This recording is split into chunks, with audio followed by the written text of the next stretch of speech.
What's up, fungal associates? Welcome to Completely Arbortrary, the podcast about trees and other related topics. I am one of your hosts, and I am joined, as always, by, you know what? It's been a while since I've called you a renowned dendrologist, Casey Clapp. Thank you, Alex. Honestly, my first thought was you forgot my name.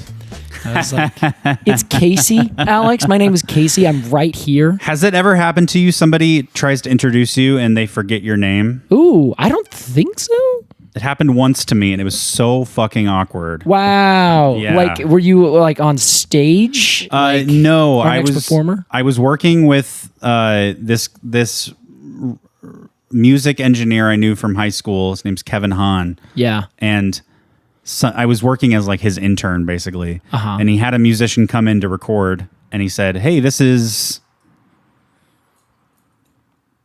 and then just froze. And I was like, "Hi, I'm Alex." Well, I have to admit, I have done that lots of times. I'm bad with names often. Okay. I also will like have moments where I'm just like, yeah, it's my good friend. Oh my God. And I'm just like, my brain, it's like, Sure. I've known this person for years and I can't remember their name. What has happened? Somebody whose name you definitely know, but for Yes. some reason it doesn't come to you. For some reason, it doesn't come to me. Yeah, that has happened to me multiple times. Yeah. Yeah, I can imagine it be pretty awful. Being on the other side if is you're on the pretty, other side, it's yeah. pretty demeaning. Yeah, I could. Yeah, it feels. Yeah, which is why I have a lot of stress about it. But you know how sometimes if you have stress about something like that, your body like goes hyper focused on it. Sure. That doesn't happen to me. My body still is like, oh my gosh, I really hope that doesn't happen. But what's over there? And then like just moves on, and it never quite solves itself. Well, I pray that you're never the violent victim of this atrocity. Thank you. I not a also huge deal. I also pray that for you as well. I don't think you should have to deal with that one more time. It's only happened to me the once. Praise God. Yes, of course. That really slipped out of my mouth. Yeah, praise the algorithm. Yes. Casey, as Alex. always, we are here to talk about a tree. We've got a bit of a let's see. This is like a high concept episode. Ooh, you think so? Okay, yeah. At least from my perspective. And the word perspective is very important here because we're going to be talking about the Sweetgum That is correct. I appreciate how you said that. Liquidambar. Hey, Liquidambar. Yeah. Wow. Liquidambar styraciflua. Wow, very close. Styraciflua. Styraciflua. Styraciflua. All right, we'll go that. That's the Greek translation. What did you say? Styraciflua. Styraciflua. Yes, Liquidambar styraciflua. Now, the words liquid amber are in the name of the Sweetgum. Yes, it is. Yeah, I can only assume that that's on purpose. It is. The name literally means it has amber within it and it flows from it. That's pretty cool. Yeah, so it means, I believe styraciflua means flowing from it. So this is liquid amber flows from it, the tree. That's extremely cool. Isn't it? It's one of those names. It's like, I didn't realize this till I looked into it. And it turns out it's like so positively accurate where I'm like, wow, that's incredible. Well done. Very well done. Liquid amber flows from it. Yes, that is the name of the tree. That's wonderful. Yeah, wow. Well, this is I would say this is one of our, it's high on the list in terms of people requesting. Yeah. A lot of people want to know our perspectives on it, which is why I thought it would be good to give our perspectives on this tree. That's right. Now, you did know this is a high concept phase, so we are wearing Gucci. And this is unreleased, of course. So you're not going to find this anywhere else. You know what? You should be wearing Gucci. I should be wearing Versace. Yeah, we'll be on other sides of Yes. the aisle, as they say, the runway. I'm wearing Martha Stewart for Kmart. Hot. I'm wearing Gap 2024. I think she made like home goods, so I have like a like a comforter wrapped around me. That sounds good. Yeah, which is very nice. I'd be very comfortable. It is kind of a nice, cool comforter style day. It really is. Side note, I walked outside this morning to go to get a coffee. Uh-huh. And if I could have frozen the weather exactly where it was and it'd be that way forever, I would have. Wow, what was it? For me, it was the perfect weather. It was cool. Cool.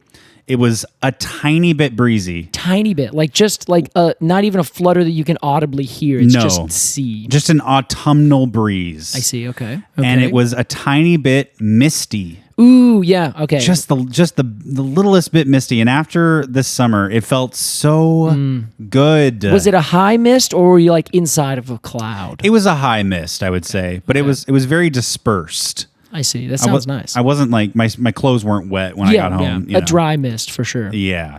All right, that sounds really nice.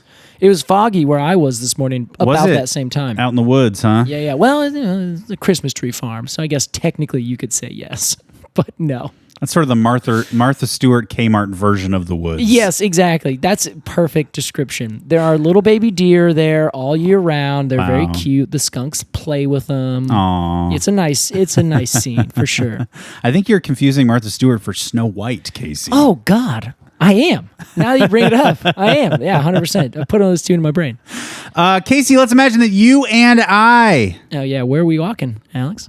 Well, I know I'm trying to get away from my apartment more, but I know of a street over here that's paved in Sweetgum. Yeah.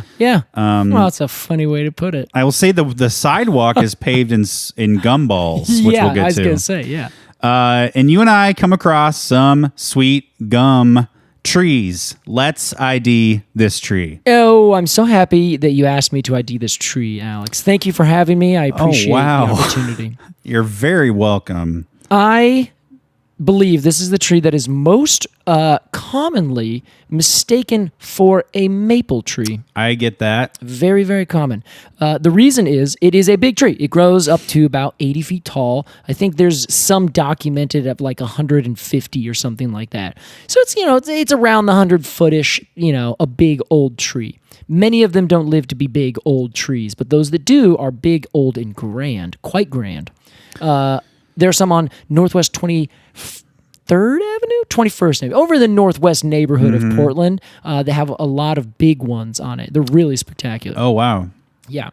So the thing is, though, as you approach this tree, it's got a generally pyramidal form. Unlike most broadleaf trees that have what we call a decurrent growth form, where it comes up and out. Right.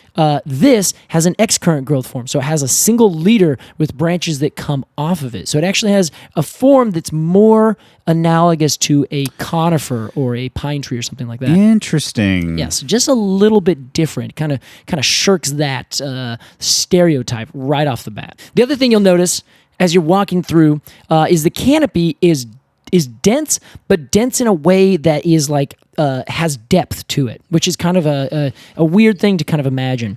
Instead of having like a canopy of, say, a Norway maple has a big globe, this big poofy cloud of a canopy, where it has like some layers, but when you look at it, you don't really see into it very much. It looks like there's kind of a nice undulating smooth pattern you could draw around the entire outside. Okay. The sweet gum, everything feels more sharp and like it comes out at you a little bit. So when you're looking at the canopy goes a little bit deeper, where it's not just like a nice fluid outer sort of shell looking thing. It's more like it has a depth textureness to it. Do you think that has to do with its morphology as like a conifer looking kind of tree? I don't think so. Not the coniferness part of it. I think it's more that as you're looking at it, the leaves and the way that they grow, because they're 5-pointed or 7-pointed stars that start they all go up. So it's like to the left and right, then a little bit higher, then a little bit higher with one in the middle. So they're not stars in, a full, Star of David sort of way. Sure. So because they have all those points, they kind of look like they come out at you a little bit, and they're like way more 3D than a lot of other leaves that I usually see. Interesting. And they're kind of a shaggy tree. So it's not so much that growth form, more as the small morphology of the branches at the very, very tips. And this is just my perspective. This is just how I see it. Sure. They have that depth is the only thing I can say of it. Well, today, Casey, if there's one theme for this episode, it's perspective. your cones are your own. But that doesn't mean your cones aren't stupid. Wow. Oh, I'm just kidding. I take it back, but it was fun. It was fun to fire that one across the bow just to get everyone primed for the controversy we're about to step into. You're too kind to even be fakely mean. Yeah, I just do that in private where no one's listening or recording me. Right. Yeah, there we go. I do it in the mirror, but I don't do it to anybody else. Well, gosh. All right, you take a lot of abuse in that mirror, Alex. That's harsh. It's sad.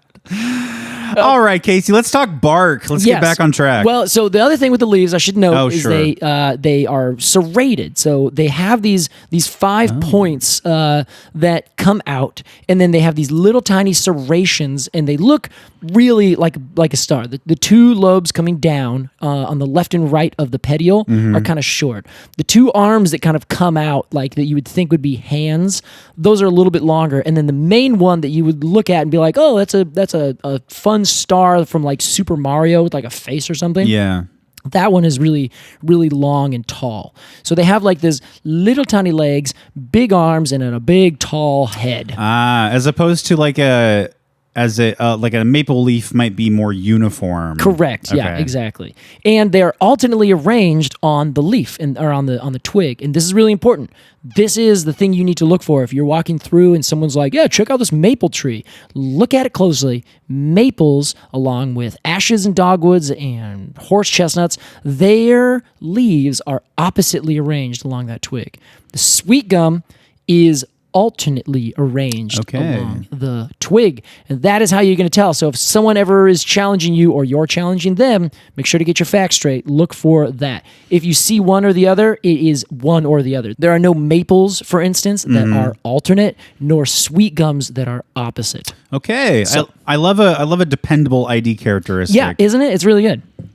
Okay, now you asked about the bark. This is really great. So the bark, I actually really think is some pretty spectacular bark.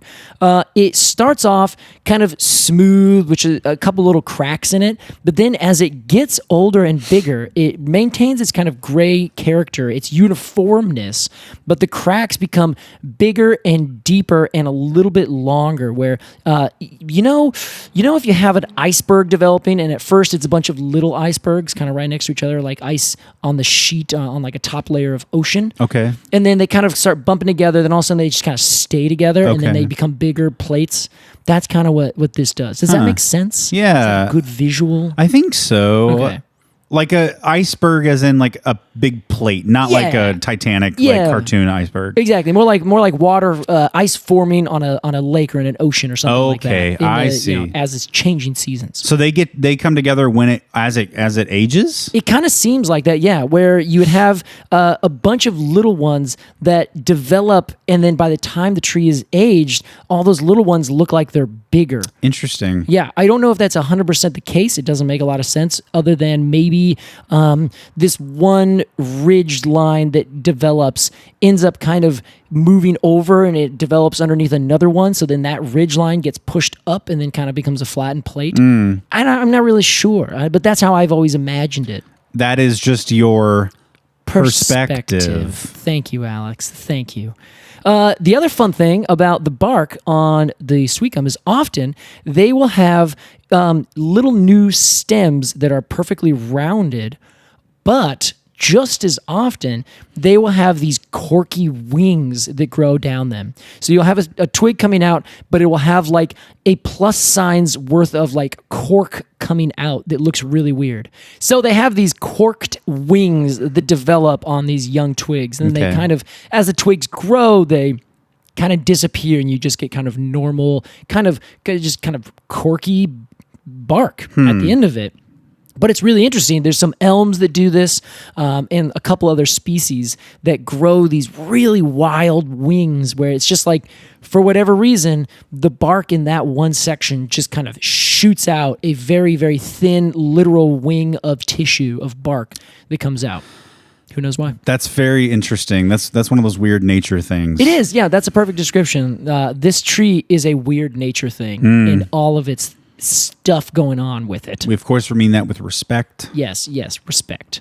So the other big thing that everyone's probably going to notice about this tree depending on the time of year, will be the fruit. Alex, I know you're familiar with the fruit. Oh my God. The dreaded gumball. The dreaded gumball. What does this one taste like? Oh, it tastes like what? It tastes like what? Is that fruit? What is that? That was me chewing on one of these gumballs and really realizing that it's not a delicious gum flavored ball of candy. You It know is in what? fact a small woody capsule. I just edited out a big thing about us talking about Adam Sandler movies. I thought you were referencing an Adam Sandler movie. Oh no, not the case. Yeah, I'll you know what they taste like to me? What? Broken dog ankles. Oh, that's a weird taste, Alex. I've never tasted a broken dog ankle, but I would take my elderly dog Solo, rest in peace, on walks. We would go down this. I would avoid this sidewalk, but if we had to walk through the sidewalk, I'd try to not have him step on these gumballs. But of course, dogs will go where dogs will go, as they do. He would walk into the grass and step on gumballs, and his little ankles would buckle under the gumballs. God. Yeah, they're uncomfortable and they're spinny. Yeah, I can they're see that. spiky and they're big and round and uncomfortable to step on. Yeah, they've got it all in the negative section. Oh man. Hey. Good for the tree, though. I don't know why this is what it has evolved to do. Yeah. Apparently, it works. To me, it feels like it's way too much work because it drops those little things. They just like drop out these little seeds that come out of it. There are a bunch of capsules all aggregated together. Okay. And then the seeds just kind of fall out. There's no real good reason for it. Like, I don't know why it puts so much effort into making such a spiky ball. For no good reason. And on top of this, Alex, it's not even a spike that'll like hurt you. If you pick it up, you can just squeeze it. Like it's not it's not like a spike that's like get off of me with any sort of force or authority. Yeah, I don't think it could really keep anything away. I don't think so. It's Yeah. just like a flimsy little piece of paper spike. Yeah, exactly. So I don't understand it. It makes no sense to me. I wonder if it's like partway through an evolution. Oh, yeah, that could be. It used to be like hard as nails. Yeah, and now it's just like, meh. And it's on its way to being perfectly smooth, you know? Oh, I see what you're saying. Yeah, it's going the opposite way. Usually things would start that way and then they would become less or they would start not smooth. Yes. Okay, geez. They would start smooth, then need to fight away from something. Yes. And they would become more armed, if you will. Maybe that also happened. I mean, this, you know, Okay. time's a flat circle, my man. Time is a flat circle. Look at us go. That is the big thing about this tree. It grows also in swamps and it lets out all of these little gumballs all over the place that apparently don't do anything, but it just piss people off. That's like the one thing they're very good at. Mm-hmm. Although, like I said, they piss people off in a way that's kind of like just annoying. Like if you are sweeping up a chestnut fruit from Castanea, the normal chestnuts, they will hurt you. They are so spiky and so uncomfortable. Oh. They physically will poke your skin and you'd be like, I'm never touching that again. Okay. Although the thing is, inside of that is a big nut that we like to eat. So Worth. Now we're getting somewhere. Your theory, I think, is being proven actively. Is it? Yeah, because we don't care about the seeds in this, so why does it need the protection? So it's actively becoming less protected. That's what I'm saying. There you go. Okay, you got your finger on a pulse here. So it grows in swamps. It's from the southeastern United States, and we call it the sweet gum because it has, if you hack into it, it produces this certain kind of sap that people like. In fact, they used to tap it for actual syrup. This was a whole use for it at one point in time. The titular Liquidambar. Exactly. And the where it grows in these swamps, it generally gets a very small, very low root system, or very high, I guess I should say. It doesn't grow big, nice, deep roots that are under the ground. They usually have surface roots that are better at getting oxygen at the top of these bottomland areas. If there is nice, well-drained soil and they have enough room, they will kind of go down further. Oh, interesting. But they've developed so that they don't need to. They can grow right on the top surface and just kind of chill there, because that's where you get more oxygen. The further down you go, the more the soils are devoid of oxygen, which is important for respiration, of course. So I'm assuming that because these root systems are quite shallow, that these trees don't stand up to the elements very well? Well, I think they do. That's actually kind of the thing. They're a real tough tree. Oh. They stand up to the elements. They have, nice tough bark. They don't want to grow too high in terms of elevation and latitude. As soon as it starts getting very cold, they kind of drop off.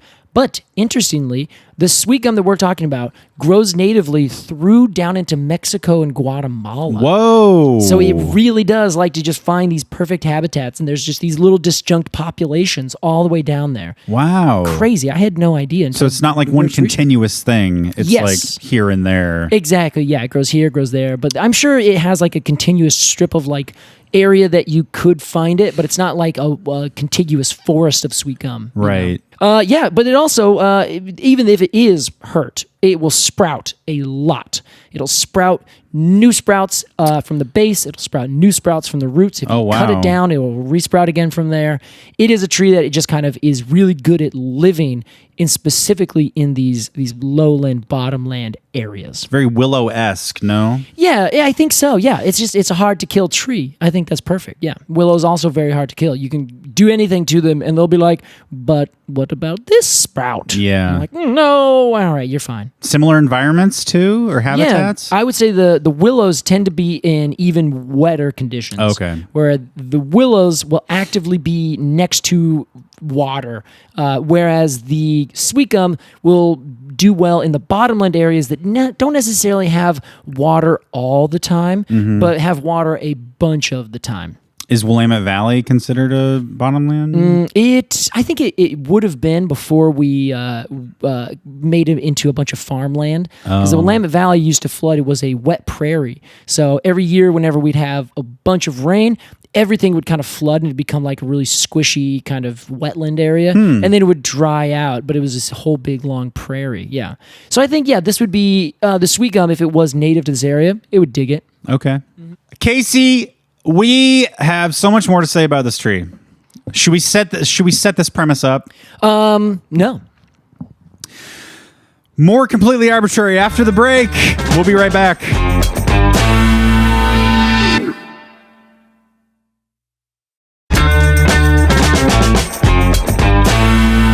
Welcome back to Completely Arbortrary. Today we're talking the sweet gum, Liquidambar, styraciflua, Alex. Styraciflua. Look up and I see you pointing at me. That was my cue to say styraciflua. Yeah, I gave you a physical cue. Yes, which is a fun one to spell. I had to learn how to spell this one as a young classifier. Oh yeah. Yeah. For a second I thought you were talking about the word Q. Oh, what? No. Yeah, well. Cool. I was wrong. Casey, here's the dealio. And to everybody listening. Yeah, okay, thank you. We decided last week we wanted to do the sweet gum. Yeah. For an episode. That's right. Sounds good. Sounds great. Thumbs up. Uh-huh. I started doing some Crowson's homegrown trivia research. I went onto our project management software that we use to upload my findings. Yes. And I read through what you have written there. Yep. For what you want to talk about. And I said to myself, and I typed it out so that you could see it. I did. I saw that. Casey, I think we're overlapping a lot. Exactly. Anything that I would have to say in my homegrown trivia that is of import or interest to me has been covered in your findings. Exactly. I also found there was a lot of things about this tree that I didn't necessarily know. Okay. Ditto. Yeah. Wow. And we said, well, that does not a show make. It does not make a show. However, if we flip it on its head, it is a show can make. Thank you for flipping that on its head, Alex. You're right. This is what we came up with. Essentially, I was going through, we were reading it. I had come up with a bunch of things from the arboricultural perspective that I have developed over the years. Yes. Many of you out there listening are also arboricultural professionals, and you will have probably experienced many of these things and share a similar opinion. And then there was this other side of stuff that you were finding, that I was finding, that we put in here that was like, this is not an arboricultural perspective, and it actually makes this tree a little bit cooler, more interesting than what we were giving it credit for. So right, you were set up to have kind of a scathing review episode. Yes. I was set up to have like a praising review episode. Yeah, we're like, oh, this is actually some very interesting things. Yes. Yeah, exactly. And then we sort of found this balance, and thus we had a show. But the show... A show does it make, Alex. The show, though, that you came up with versus what I came up with, it ended up being a little bit different. The first thing that I thought it was, we need to do a point-counterpoint here. Yes. I want to go through each one of these points, each one of these things that we found about this tree, and if not debate them, at least provide a counterpoint to them in any which regard. So we're going to try that out. Yes, in an effort to provide two balanced perspectives, or two bipolar perspectives to create a balanced perspective, rather. We're doing a point counterpoint. Precisely. A count pointer count. Correct. Well pointed. Thank you. I imagine us sitting kind of in armchairs across from each other. Every time I give a cultural perspective point about this tree, you have to look directly at the camera when you say it. Yes, but then after I do that, I take a little bead and I put it on a scale, on my side of a scale, right? Yes, exactly. You give one, you put a little bead on your side of the scale. Maybe they're Sweetgum seeds. I was going to say, or they could be beads of the dried sap. Oh, perfect. Set those down. Yes. And instead of like a blind, justice like they have, like a blind, it's like a tree with arms outstretched, right? And then the more you put on one side. Now, so if I have more points on my side, that would be justice leans towards me, right? Versus on your side, it would lean towards you. Okay. And here we are trying to balance tree justice to really give this tree a fair shake. Yeah, a fair shake is exactly what we're getting. So. Yeah. May the tree in question take the stand. Liquidambar styraciflua, if that is your real name. Is that my character? Do I need to do a voice? No. That's the if we are the deciders on either side, then this tree's on the stand. We're deciding its fate right here. Yes. In golden cone scales. Yes. So I think this is what we're doing. It's the golden cone scale. We're doing this on the golden cone scale. I will put my golden cones on this side, Alex. You put your golden cones on that side, and we're going to put Crowson's homegrown trivia against Casey's homegrown developed hatred. We'll see which one's more powerful. That really rolls off the tongue. Yeah, sure does. We should have talked about this. All right. I'm okay, sorry. So I will be providing ecological and cultural points. Yes. You will be providing arboricultural and silvicultural points. Exactly. And with that, Casey, I take my little mallet and I ring the bell. It's like a boxing bell. Yeah, that's what I was imagining. Yeah. Ding, ding, ding, ding, ding. We're going to have to stop halfway through, like after 3 minutes. We're going to have to take a break, get some water, fix our wounds, and then come back. Who do you have in your corner? You get to choose one representative. Oh, my gosh. I hadn't even thought about this. Casey's thinking. David Attenborough. Wow. Yeah. You would think that he would be on your side, but you know what? You got him first. Yeah. Mainly, I just want to take any one from you. That way, I can make sure I have that. Okay. It's a pretty cutthroat competition. That's extremely cutthroat. Jesus. Honestly, David, I don't care what you have to say. I just don't want you to say it to Alex. Shut up. I would have David of David and Goliath. Oh, because that's who I am embodying in this fight. Yeah. Do you want to know? I changed my answer. I want Ruth Bader Ginsburg. Okay. Yeah, I feel like I need that good lawyer perspective. I see. Yeah. I want the guy who represented OJ. The Kardashian. Okay. Yeah. The Kardashian OG. Yeah, that sounds good. Okay, perfect. All right, Case. I will start, eh? I think that sounds like a good idea. Okay, my first point.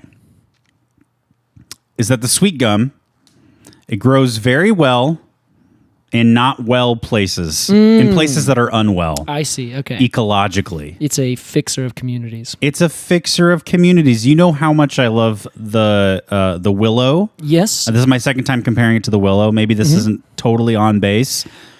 But I think it is. I love any tree that has what do we call altruism in our high altruism. Yes, high altruism in this tree that gives back to the environment around it, does not leech, but takes and gives. Yes, that is true. And like because its roots, it grows out and can live in these areas. It sprouts, and so it creates an ecosystem where perhaps an ecosystem was not very quickly. That's right. Okay, I think that's very good. It's not just a big stem in the ground. It's a stem in the ground with annexes. There you go. All right. I see your point, Alex. That's 1 point. However, I would counter that this tree has developed these patterns in what is a wild environment. Now, you take this tree into the civilized environment of a modern-day city, and you plant it in the planter strip where a modern tree should be able to grow. I see. And the sweet gum will burst forth like a maniac. Is this like your 19th century presidential debate voice? Hey, Alex, I have no idea what you're talking about. I'm just talking normally. What do you mean? Anyway. Oh, the Lord. You plant a sweet gum tree, and the sweet gum tree will put its roots out, its shallow roots, and it will lift up our sidewalk. Board certified placed sidewalk. I can't focus on what you're saying. All right. You got to see through it. The tree fucks up sidewalks is what you're saying. It does, yes. So all these things that you noted, it grows in rough environments. The streetscape is a rough environment, to say the least. So you'd think, man, it'll do very well in a rough environment. And it does, but it doesn't do well in the environment, it changes it. So if you plant a sweet gum tree and you put cement next to it, it will destroy that cement. Does a little too well in that environment. It does a little too well, yeah. Wow. It has these surface roots that we talked about that will grow underneath a sidewalk and then just, throw it up. It's not just like, it's kind of bent a little bit. It will actively push it up and create space that things can live underneath the sidewalk. It's insane. I don't think I've seen any tree that is quite so extraordinary, other than maybe a tree of heaven, maybe a paulownia, like these really fast-growing, semi-invasive trees. Sweet gums are kind of fast-growing, not invasive at all, but will absolutely destroy anything. They'll go under curbs and bend them out. They will find pipes and, if there's a pipe that is leaking, it will find it and exploit it and destroy it. I think this is a positive thing. Oh, interesting. Using my own points against me. I take your amber bead and I put it on my side. All right. 2-1. I see. You want to play dirty, my friend? David, come on, help me out here. What are you doing? All right. Fair point, Casey. Fair point. Fair counterpoint. Here's my next one. The sweet gum generates a lot of happiness for a lot of people. Maybe that's... just go with me. But it also regenerates. Wow. Is it dumb if I go and nod my head to my own point? Not at all. Not at all. Is that what good lawyers do? Yeah, because then it makes me want to do the same thing. Yes. And then all of a sudden I'm agreeing with you. That's right. I feel foolish. They walk up to the jury and they do it right in their faces, and everybody goes, Don't you agree? I love a tree that grows fast. Okay. I don't love the tree of heaven. I know that's an incredibly fast grower. Yes. Not a fan. But I love a tree that grows fast and says, you know what? I'm here for a good time, not a long time. Wow. And shoots them roots and shoots them shoots. Jeez. I love that. And how about this case? It can be harvested for wood products. Okay. Paper pulp. I understand. Plywood. Particle board, I'm sure. Yeah. Generally. It can be harvested. Regrown very quickly. Good for paper products. I see. Good for your cheap fast woods, your plywoods. So what you're saying is that this is a tree that can feed the industrial complex within which it grows, and it is not a complete environmental disaster. That's why I love it, Casey. I see, Alex. I see. Your love comes through now. Commerce without corruption. That's what commerce without corruption. That's what the Sweetgum means to me. That's my 19th century presidential debate slogan. Yeah. All right. Well, Alex, I see your point, and I counter saying, but it's such low quality. Oh. Now, you also have... Have you just constructed this whole thing so that you can win some sort of imaginary game, Casey? Alex, I take offense to the point that you think this is some kind of kangaroo court. Now, where was I before I was so rudely interrupted? Can I change lawyers? I want blah, blah, blah. Okay. The paper, the pulpwood, it's fine. It's great. It grows up. But have you ever tried to build a house with Sweetgum wood? Have you ever tried to? Well, that's not what it's for. Exactly, but it takes up the space of where we can grow trees like that. Oh, brother. This is the silvicultural argument where the Sweetgum you come through. What a farce. You go cut some trees down. And what comes back when you're trying to regenerate your forest with, say, pines or oaks or hemlocks or maybe not hemlocks, actually, but hickories, things like that. Sweetgum. Sweetgum. It's a scourge. It's like first generation. Yeah, and then if you cut a Sweetgum to get out of the way, then it has 17 new generations that come up from it. Yeah. And they beat all the rest of the trees. So you're like, man, I really wish I could plant a maple here. And the Sweetgum's like, yeah, me too. Are they like invasive? No, they're just very good at growing where they grow. Okay. Yeah, they're all in balance. There's no scourge of Sweetgum in terms of an ecological sense. Yeah. But if you're trying to grow, say, pines or something like that, the Sweetgum will outcompete them at the young age way quicker. Interesting. So it makes it difficult to have a higher quality grown wood at the same time. And as we all know, Sweetgum is, as a wood, kind of boring. I believe that's a note that I'm reading that you wrote very specifically. Oh, okay. Well, no, don't use my words against me here. Now, Alex, is this your email signature at the bottom of this? Yes, that's what I thought. Look at the text message right before it. I'm sorry. That is not what we're here to do today. Anyway, I need to defend myself. What? Sorry, you can't just move on. Okay, I'll take a seat. I referenced the wood database, yes. wood-database.com. Always go. And basically, the wood is kind of a dud in terms of the breadth of things you can make with it. Very fair. However, for a cheap wood that'll make cheap paper, sure. Okay, I think that's very fair, and I think that's probably its highest mark. But you can't say, oh, I can't make an ornate bed frame with it, so it's trash. I didn't say that. I'm putting those words in your mouth. How dare you, Alex? Bob, get him. All right. Okay. All right. I see your point. You've made a counterpoint, and I've made a counterpoint to each point. Alex, what's your third argument? Casey, I moved to the medicinal uses of the Sweetgum. Oh, interesting transition, Alex. This is sort of an all-timer. I think this is an arboretum of famer. Oh, in terms of the medicinal properties. Yeah. Okay. Well, I don't know if I'll check my information. In secret, I say that's not really true. It's kind of true. Okay. Well, what do you in this mean? kangaroo court, I would certainly puff it up. Objection! You can't you can't just let him call your court just a kangaroo court. Casey, traditional North American indigenous medicine. Mm-hmm. The resin is the big bad here. Yeah, that's true. The inner bark. Both used, hey, I love this, Casey, used to treat diarrhea. Yeah, everyone loves good diarrhea treatment, I have to admit. As somebody with IBS, I'm already in big favor of this tree.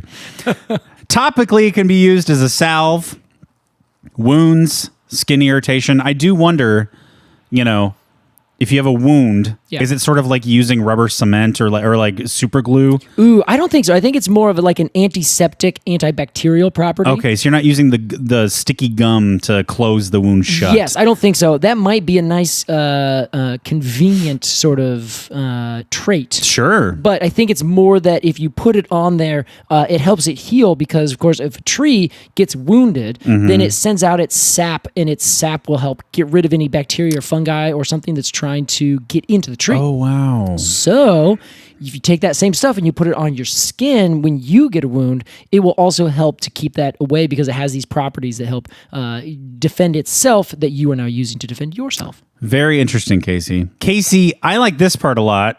The Cherokee and other tribes will use this resin to calm nervousness. Interesting. When drink as a tea. Gotcha. Which sounds good to me.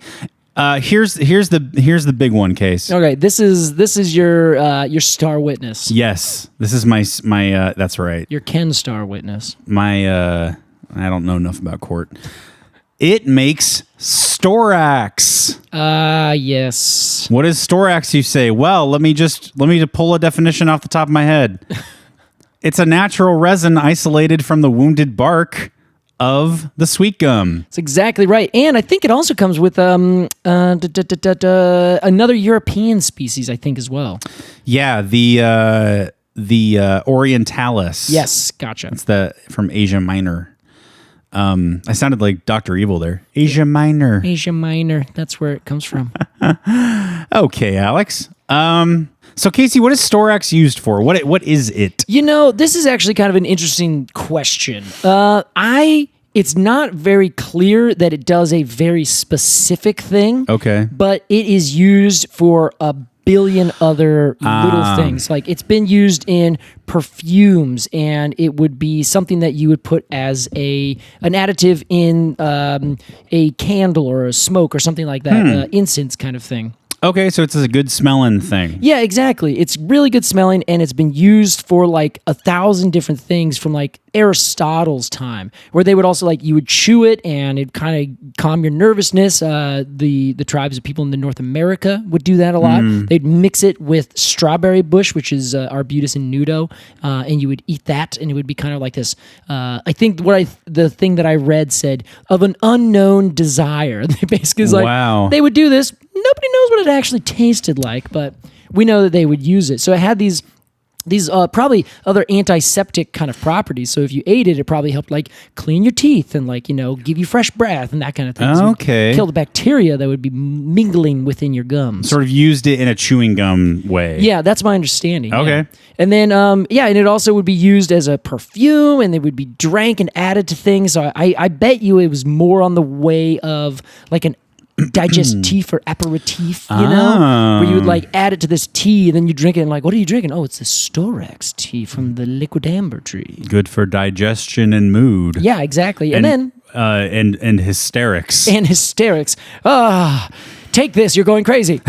Yeah, and you just drink a little bit of this tea. Drink this tea and you won't faint on any couches. Well, Casey, that is sort of my Jesus. Just so the record shows, this is an act. He's not actually sick. Okay. I have a ketchup packet in my palm. He's just trying to get a bunch of people on your side with sympathy. Now I may be a sick man, but Casey, that was my sort of medicinal point. Okay. I don't know how you're going to be counter to this, but it should be good. Well, Alex, I'm glad you brought this up. And I think the big thing that I really want to note about this is that this tree also is a tree that is not used for that while planted in the urban environment. Therefore, that's invalid. Oh, brother. Your Honor. Okay, Alex, you're right. I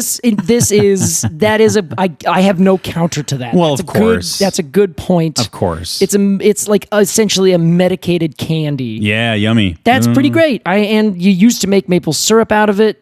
I guess, I'm sorry, Sweetgum syrup out of it. Pardon me. Quick side note. Hi, everyone. This is Casey here. Oh, here we go. Could you send us some Sweetgum syrup? We have not taken a shot of any syrup this entire year, and we would like to. I miss the old days of taking syrup shots with you on, one on of the our podcast. fungal associates, Alex, they sent us a black walnut syrup. Yes, I still have it in my fridge. I use it, somewhat infrequently when I make pancakes. I mean, it's very strong, so it's like you got to be ready for it, It's it's really good, but it is a flavor punch. Yes, so we're looking for if anyone has happened to be tapping a Sweetgum and they want to send it our way, ask us. We'll send you our address. Casey, my next point is something I appreciate a lot, which is aesthetics. And I like when things are pretty.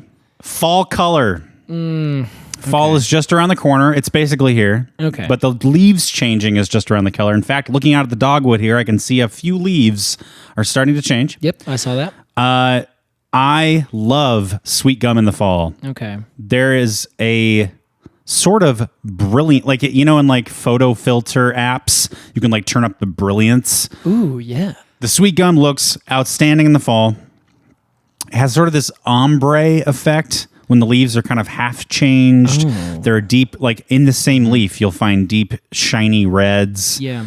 Deep, rich oranges, bright yellows. I guess maybe many trees do this, but Alex, actually, the Sweetgum is in a league of its own. It has like some of the most darkest, deepest purples of any tree. And I think what sets it apart, there are trees that have purple leaves. There are trees that have red leaves. There are trees that have orange and yellow leaves.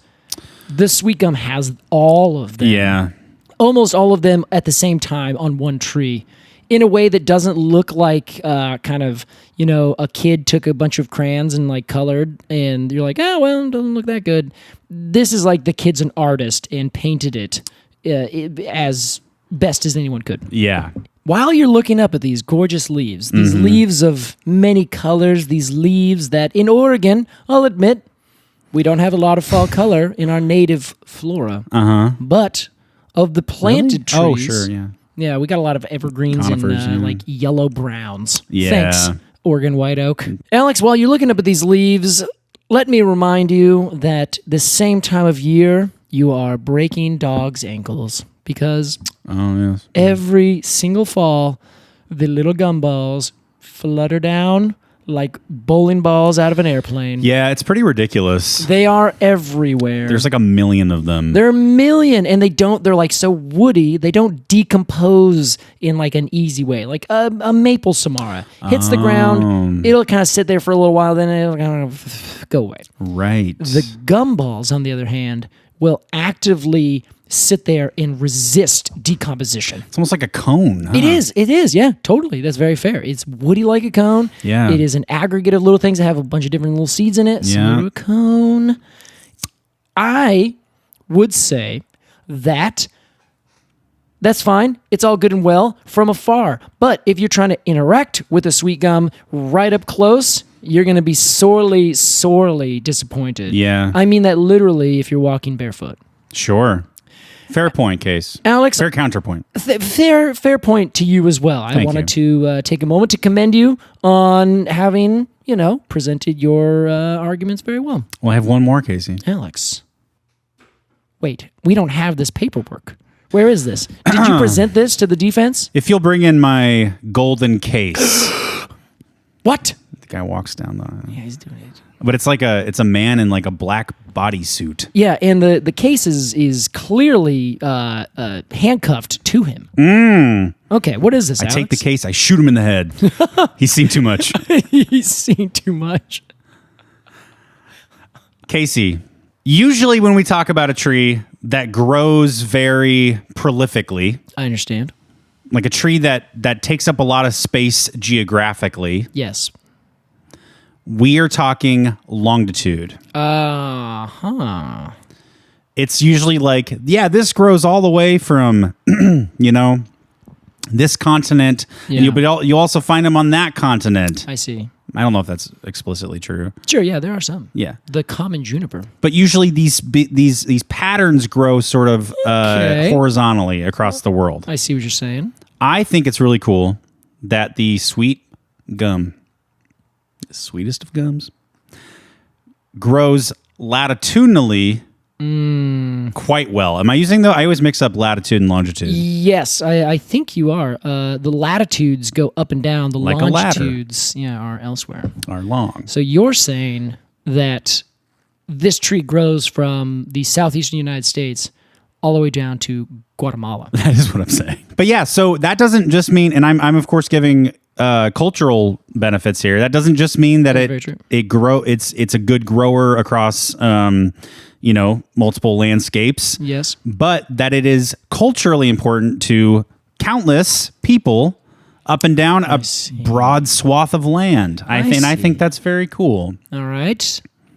I feel like these things are usually a little more localized. Yeah, right. There's like this one tree in this one area. Yes. Yeah, I see. As opposed to multiple peoples across to multiple places. I think corn is another really good example where everyone from the Incas all the way up to the native peoples of New England all grew corn in a similar way. Yeah. Very, very curious. Good point, Alex. I think that's a well-founded point. I have a counterpoint of my own. Though this tree is able to grow everywhere, and it does have its large natural range, it is a cosmopolitan tree of the Americas. All fine and well.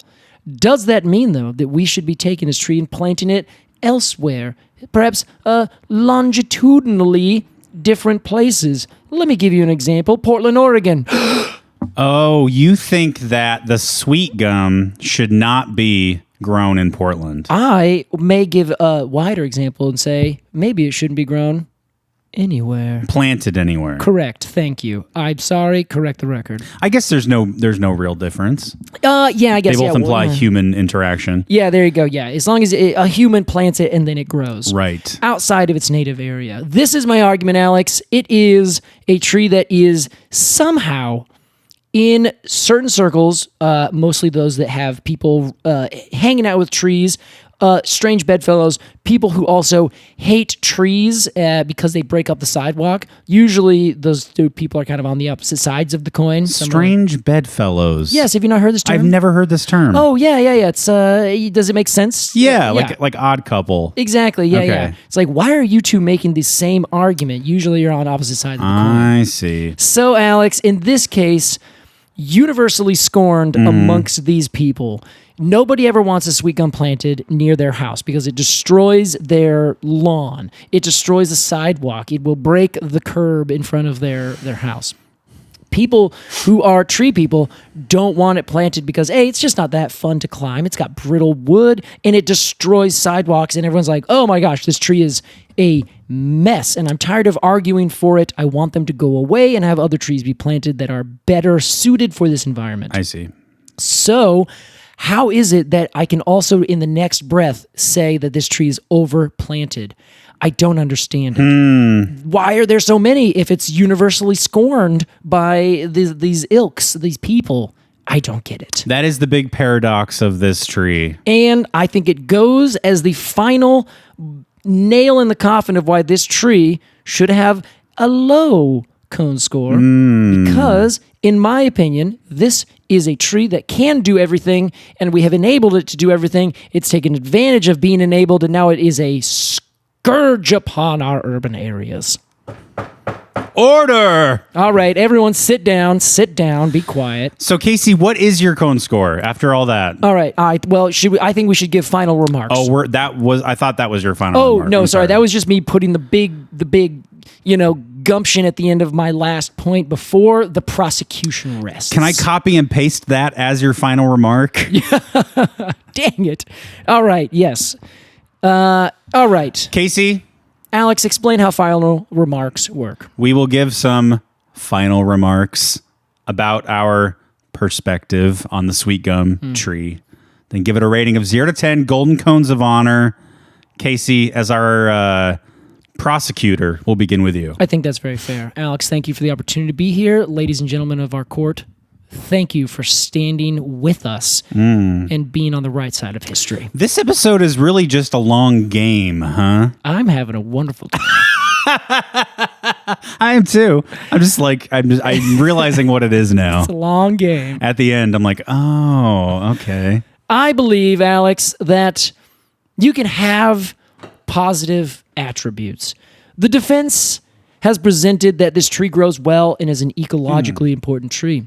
The defense has noted that the wood is not outstanding, therefore it's good for everything where you don't need outstanding wood. Man, I need a pallet. We got a Sweetgum for that. We have sprouts that come back, make it a regenerative tree. It's a medicinal tree that has properties that have been known for thousands of years across multiple different peoples. It's also a cosmopolitan tree of the Americas, which you don't find very often, growing from elsewhere to here and there and back again. And I think that these are all fine points to add and to remember about this tree. However, Alex, I think we should be careful not to have the wool pulled over our eyes and miss the underlying ferociousness with which this tree attacks everything around it. It is... Sidewalks, you mean? It destroys sidewalks. It is constantly raining down spiky balls that will destroy anything that walks on it that doesn't have a pair of shoes. It's pretty cool. It also... Quiet in the court. Oh, shit, sorry. Oh, my God. You looked away right when I did that, so you didn't know I was about to do it. So I actually did spook you. I'm sorry, Alex. You think you're the judge now? We only have so many roles to play. Finally, it is quite overplanted. It is a tree that shouldn't be planted as much as it is, where there are other options that are available. Also, if we did cut into the bark and we started making more things from it in our modern trees, I give this a thumbs up. Changes the whole thing. But because we have not developed that industry, I think that we must put this on the 5.1 Golden Cones of Honor level. All right. We're going to give it another 0.5 because of the fall color. 5.6. 5.6 for the Sweetgum tree. I apologize. I have given you this from my heart. As the resident defense. Yes. What do you think? Final remarks. I think, as you were describing all these negative things about the gumball, I was like, oh, that's kind of cool. I think it's kind of cool. And I know I might get hate for this. Like, it's a serious thing, we have to fix those sidewalks and people can't walk over them, and people with disability. I know people will have a problem with this benign statement, but I think it's kind of cool that they tear up the sidewalk. Hey, as a metal fan yourself, I'm surprised you don't love it more, Casey. I think it's pretty metal. Very anti-establishment. Yes. Yeah. Exactly. I think it is, I of course, like, walking an elderly dog across a sidewalk covered in gumballs is not a great experience for anybody. But if I just look at that, kind of not with that experience, I think that's pretty cool that it drops spiky, like the ends of morning stars, Yeah. I think that's kind of neat, actually, now that I think about it more. Wow. It's like so defensive. It's like, chill. You don't need this. You're cool. It's like when somebody came out with like a sword and they hit you with it and it's made of tinfoil. And you're like, oh, what is this even doing? But they're like really aggressive about it. Very serious. Yeah. You spent a lot of energy on that. Yeah. It's like finely crafted. It's a really good description. But you could just crumple it up into trash. So I'm going to give the Sweetgum, and of course the Sweetgum, the titular gum, I think is a great characteristic. I would love to get my hands on some authentic. I think it would probably tear my teeth out of their roots. Yeah. But there's ways to make it work. Plenty of people have. Yeah. So if anybody has any like packaged sweet gum that I can chew on, I'm interested. I could be that cool hipster that chews sweet gum. Now that is what I'm talking about. I give the Sweetgum a very solid, well-deserved 7.5, right in the middle of that upper range. 5. I feel like I've been doing that a lot lately. Yeah. Well, yeah, I think that's very fair. I think it's very fair. I think you are quite objective in how you approach these things. Thank you. Wow. And that was our Odyssey review of the Sweetgum. I think that's what it comes down to. I'm going to let the listener decide if the Sweetgum has gotten off. I bet there will be a lot more gray people out there who aren't like, this is a great tree or this is a terrible tree. Okay. Who I think that's the whole point of this thing. It is. To provide both perspectives. As they say, your gumballs are your own. That's right. Oh, yeah. And you call them gumballs. That's so much fun. 7.9. Casey, it's time for our completely arbitrary Q&A. This week's question is from Anna Basile from the Patreon. Casey, hey, speaking of the Patreon. Speaking of...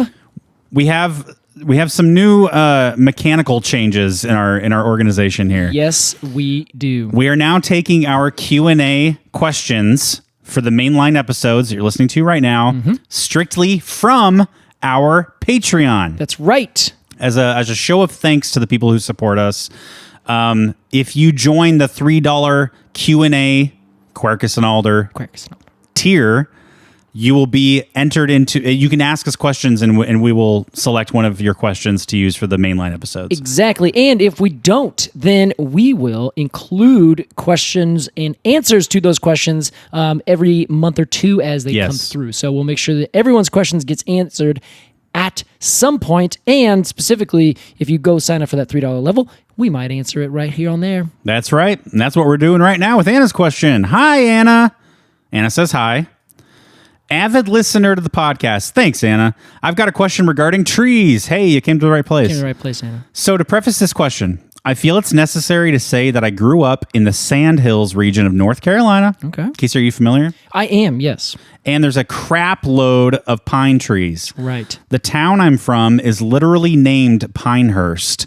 And this is not to say that I don't like pine trees, but man, I loathed the chore of raking pine needles as a kid. Oh my God. It's so pokey, Alex. Ridiculous task. Sounds like it. Regardless, I was always fascinated about needles versus leaves and wondering if you could explain the process of needles changing color with the seasons versus leaves and if there's any difference at all. Side note, I listened to the sassafras episode recently and just wanted to say how nostalgic that was for me because my friends and I would dig them up like maniacs and eat the roots thinking it would taste like root beer. It tasted like dirt. Okay, sorry for this novel. That's quite all right. Love your podcast so much. Thank you for existing. Anna, thank you for existing. And thank you for the question. Wow. Casey. Yes, Alex. I know a little bit about the changing of the leaves. Okay. Can I tell you what I know and then we can go from there? Yeah. When we perceive leaves changing, the tree is taking nutrients from the leaves, storing them for the winter to be used the following spring to make new leaves. Yes. So when it takes the chlorophyll out of the leaf, that pigment gets removed. What we usually see as green is now reflected as yellow, brown, etc. Yeah, exactly. Red. With all those other pigments that are in the leaf still. Yeah. Correct. Okay. That's it. That's a perfect thing. Now, the big thing that has been more recently debated is if those are always there, if there's always these pigments, they're just kind of overshadowed or covered up by the chlorophyll. Then you take the chlorophyll away and they're left over. Or if the leaf is actively producing the new ones to take place of the old ones, because there's different light conditions, and so they would be more advantageous to get just a little bit and a little bit of energy from the sun as it's waning, over time. Interesting. So the jury's still out on figuring out 100% where that is. At least the last time I looked, which was I think last year, because we usually get a question about fall color every autumn, essentially. Right, every 12 months or so. Yeah, every now and then. But the big thing that I also loved about this question, first off, Alex, you answered it. That's perfect. That's exactly it. Oh, well, that's half of an answer. Exactly. Well, we're talking needles, though, Case. Exactly. So this is the other half. A needle is a leaf. Done. Yes. They are just a different kind of leaf. So we would generally describe a leaf as the organ that is directly above a bud. So it sets directly below. So trees growing out, it grows a new leaf and then it sets a bud. And the leaf is always that thing that comes from underneath the bud. That's how we make that definition. So on conifers, if you look, there are little tiny buds that are almost so small that you can't even see them on like electron microscopes. They've almost been completely evolved away. Whoa. But they were technically there at some point. So is the process essentially the same between needles changing color? Yeah. Okay. It pretty much is. Now, there's two distinctions we should make. The first being a lot of the pines that Anna is talking about, those are old needles that have died and fallen off the older sections of the evergreen trees. Sure, okay. So it's not so much a senescence where it goes through all these fall colors and changes. Right. This is more like they essentially every X amount of years, conifers will drop their needles. A lot of pines will keep them for maybe 3 to 5 to 6 years. And then they always keep this running total of the most recent 6. So then when year 7 comes, there's a new set of growth that happens. And then the very oldest one, all those needles will fall away. The needles that are closest to the trunk, they kind of they kind of are pushed inward as the new growth comes out. They should stay exactly the same. Then the new growth continues to grow further out. Oh, I see. Okay. Yeah. So, but you're exactly right. Those oldest ones closest to the stem that fall. Oh, so a really old. This is sort of a side tangent, but a really old conifer. Will have its limb will be mostly just wood, woody limb. And then most of its growth, that 6 years of growth, sort of toward the end of that limb. That will have all the needles on it. Wow. Correct. Okay. Yeah. Wow. So the whole limb, if you're an artist trying to draw one of these things, that's a good thing to think about. Is totally it'll be mostly limb. Exactly. Okay. Yeah. The thing is, most of those have other little shoots that are growing a little bit slower, a little bit longer. Then there's also side branches that come out. So it looks like one big cohesive canopy. Oh, sure. And this also happens with a lot of non-evergreen trees. Whenever they put their new leaves on, it's always those most recent buds, those most recent shoots that usually have the leaves on them. Sometimes the older twigs will have a little bit, but for the most part, it's always going to be on that very outer edge. Everything on the inside doesn't necessarily need to be there. It's not making a whole lot of energy because it's kind of shaded below the rest of the canopy.